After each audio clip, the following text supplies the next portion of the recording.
And of course, I've just been joined by one of our fabulous trainers. We've got Leonora there on the dock giving you a wave. And of course, our rescued Pacific white-sided dolphin, Helen, leaping out of the water there. Of course, Pacific white-sided dolphins are considered to be one of the most agile species of dolphin that live in our ocean, although she just missed that piece of food that was passed to her there.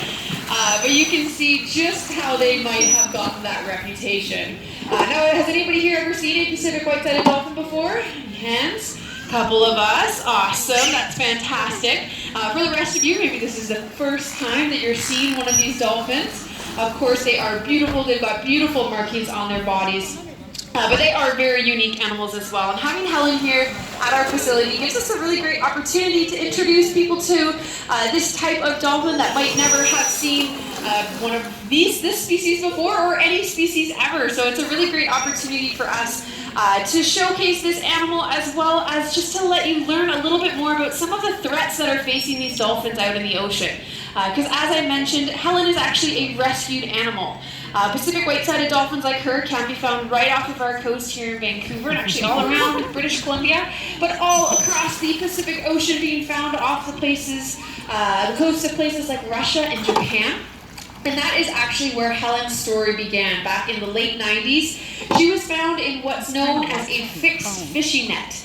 Now, for those of you that have never heard of a fixed fishing net before, it's the type of net that can be left in place to try and catch fish, unmonitored for days, sometimes even weeks at a time. And oftentimes when bigger marine mammals like a dolphin get tangled up in these nets, the more they try and struggle to free themselves from the net, the further they actually end up entangling themselves. And these entanglements, unfortunately, more often than not, are actually fatal for these animals. So Helen was actually extremely lucky. She was found by some rescuers who were able to take her back to a facility in Japan and rehabilitate her there. But you may have noticed some of the scars she bears on her body from that entanglement. Those pectoral flippers on either side of her body. You may have noticed she's missing really large portions of both of those flippers. Because of those injuries, as well as some of the others that she sustained on her body, the Japanese government actually deemed her to be a non-releasable dolphin, because she wouldn't be able to survive if she were to go back out into the ocean. So at that point, they knew that they needed to find somewhere for her to go, a place that she could live at, and we were lucky enough to offer that space to her here at our facility. So Helen actually came here and joined us back in 2005. And ever since then, she's had a great opportunity to build up strong relationships with all the different trainers that she works with. Leonora is one of those trainers who has been working with her for quite a long time, but who better to tell you a little bit more about some of that training and that experience than the trainer themselves. So Leo, I'll pass it over to you. Thank you, Jessie. Yes, definitely I've been very, very lucky to work with Helen for these past 13 years and a bit.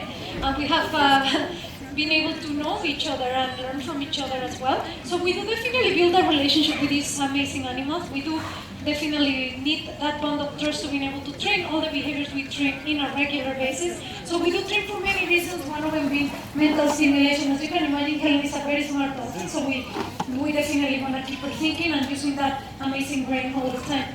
Of course, you may be wondering, how do we train? So we do train by what we call operant conditioning. That's just a fancy word for positive reinforcement. So we do train in a way that everything that we ask from Helen, if she does it, we blow this whistle. That means, good job, Helen, come back to me and I'll give you a reinforcement.